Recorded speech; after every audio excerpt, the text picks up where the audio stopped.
Welcome back, everybody. Thank you for watching another video. So today we're going to be checking out a knife from a company that I've been trying to get a hold of for a while now, but whenever I look for them, they're completely sold out. Good news is that their US site has launched. Let me introduce you to Mcusta Knives from Seki, Japan.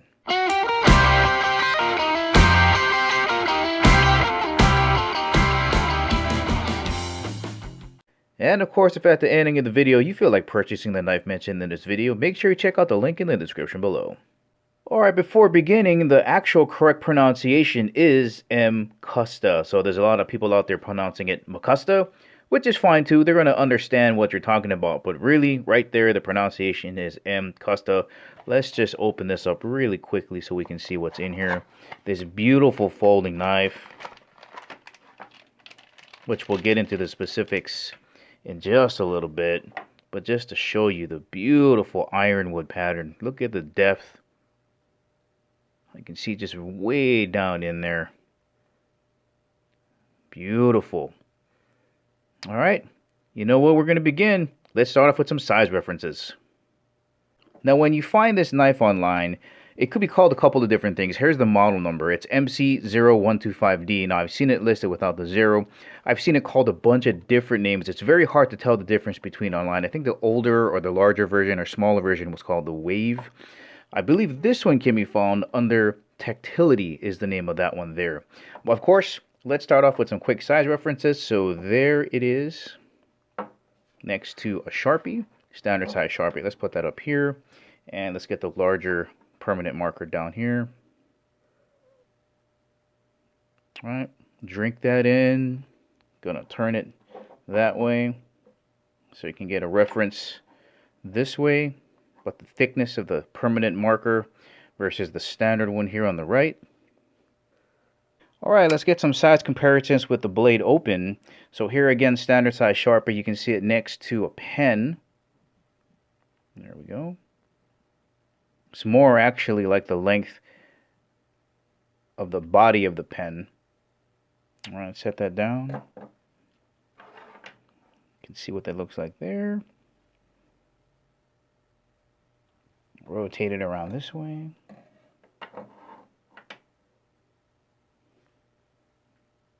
All right, let's get a good idea for how thick the handles are this way as well as this way. And I'm telling you guys right now, you're going to be surprised at just how evenly these grooves line up with your grip. All right, so here is a pair of chopsticks. That's the thick side. That's the thin side.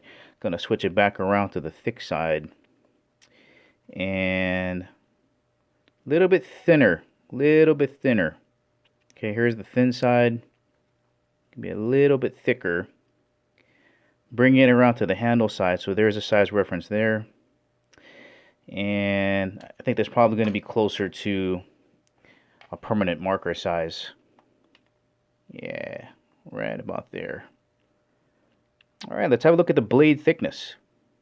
And as another size reference, here is the knife in my hand, closed up. And this is what it looks like with the blade open. All right, let's have a look at the thickness of the blade here. So that looks like it's going to be about 2/4 thick, maybe about 1/4 thick, and it goes down to about a dime right down there at the tip. So just to kind of give you a reference, here is 1/4. There we go. Okay, and then up here by the thumb studs, about 2/4. About 2/4 thick there. And then we'll try to get down here at the point. That point looks like it's right about the dime, size of a dime, thickness of a dime. Oh, look at that. And of course, on to our weight reference. I like to have my EDC blades weigh right around the same weight as a deck of cards, coming in at 3.4 ounces. And the Mcusta folder I got today coming in at 3.7. Very doable, very close. Now, the name Mcusta is a combination of two words, machine and custom, basically combining new technology with traditional craftsmanship. And if you can see, ever so suggestively, ghostively, you can see the Damascus pattern on the background of this box. Now, they also have a kitchen knife brand, which is really good. We're going to be having a look at one of those maybe in the next video. And another brand that they own are Seki scissors. So if you need a good pair of kitchen scissors, have a look at those too. Alright, now that the size references and weight references are out of the way, here's some quick information about Mcusta. They've been around for about 20 years now, owned by the Hasegawas, on its second generation owners now, and they are out of Seki, Japan, which, if you didn't know, has been making great swords since the 13th century. And if you wanted an analogy, pretty much like what Kentucky is to bourbon, Seki is to blades nowadays. So they've got all the great natural resources out there to make great blades, and that's where this company is from. Alright, let's spend some time here looking at these beautiful ironwood handles. Now, they say 60% of the work is done by machine, 40% is hand assembled and customized. And I'm just trying to move this around so you can see this beautiful texturing, grain structure on these handles. A lot of yellow and blonde in there with some black, brown, and red.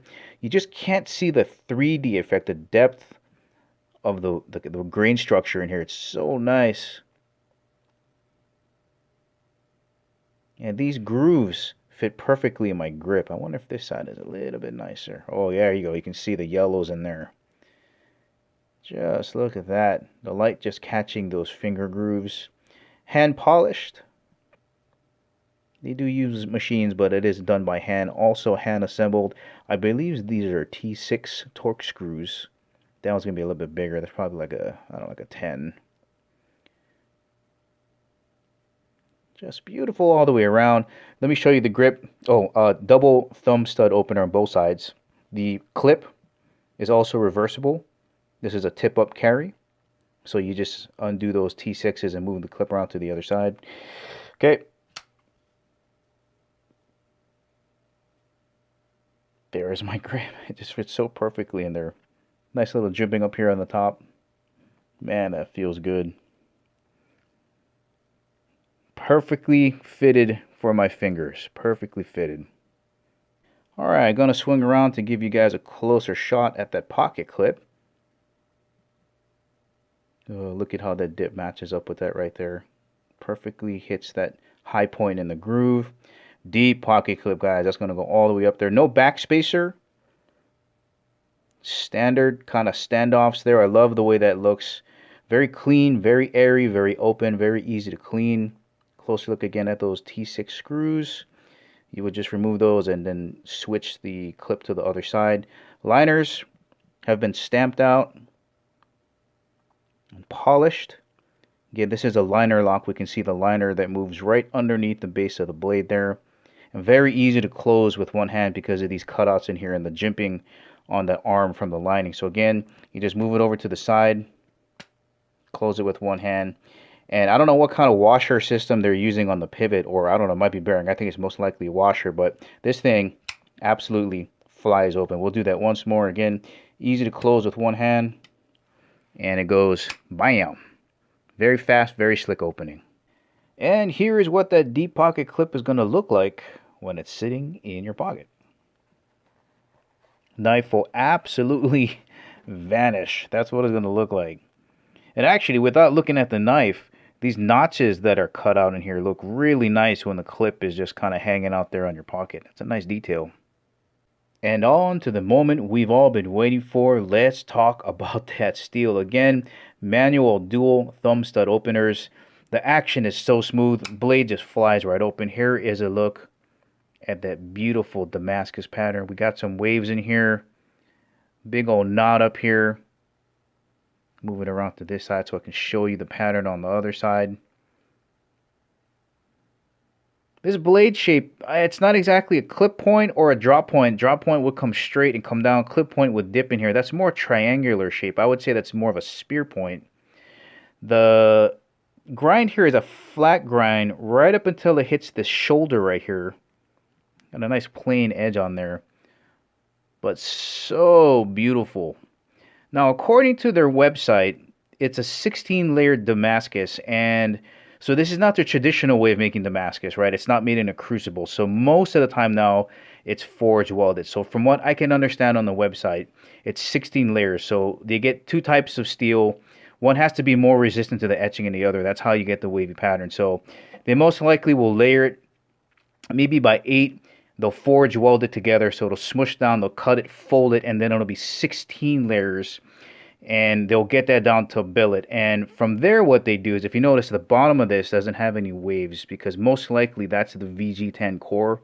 So they'll get those 2 billets, put the VG10 in between it, forge weld that together, draw it down, smash it down, and then you'll have your sheet of what this is. And then they laser cut it, and that's how you get the shape on here too. They hand polish it, grind it down, and that's how you get this beautiful blade shape and this beautiful Damascus pattern on here. Just incredibly done. All right, let's go cut some stuff. All right, let's go after some newspaper here, right on the corner. Let's see here. Ooh, yeah.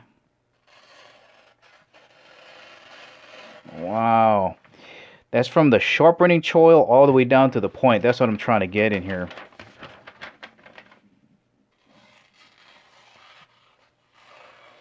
Yeah. You can't even hear it snagging. It's a true slicing motion. I'm just pushing it through. Just pushing it. We'll do one more. Alright, let's try something a little more substantial.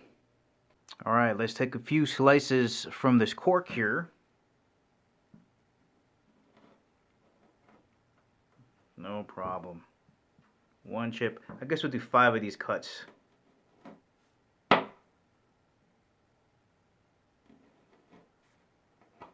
See how thin I can get these.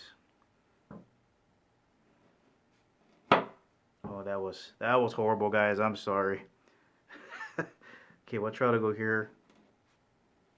Nope, that was even worse. There we go. That's a little better.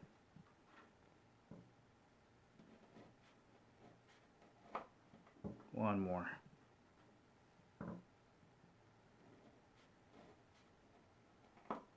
All right, let's move on to some hardwood. Well, all right, guys, I've been working on this tip here, just trying to get it to a point. This is one of the legs for my target stands, and this is just, you know, it's just really hard wood. It's not really meant to be carved up like this, but just been smashing this edge right into this really hard wood.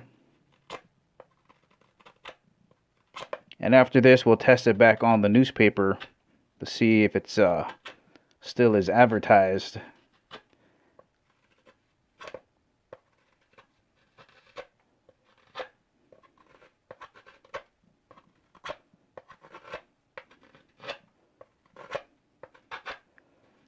Oh, almost feels so bad. Just such a beautiful looking blade against this really ridiculously hardwood on there. All right, I think that's good. Let's try it on some newspaper again. All right, let's go after this edge right here, that little peak. Oh yeah, it's weird. It feels like it just even got sharper. No resistance.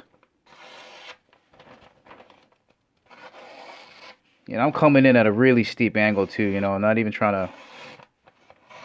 Oh man, look at that. Absolutely razor sharp. Once again, guys, this knife is from Mcusta. Here is the model number here, Mc-0125D. Again, I think I found it under the name Tactility. This is going to be an awesome gift for somebody super important in your life. Very quick action, beautiful Damascus steel pattern, beautiful ironwood handles. I would consider that definitely an gentleman's, maybe even an executive knife. It is absolutely a stunner. Remember, if you want to purchase this knife, make sure you check out the link in the description below. Thank you for watching, and I'll catch you in the next video.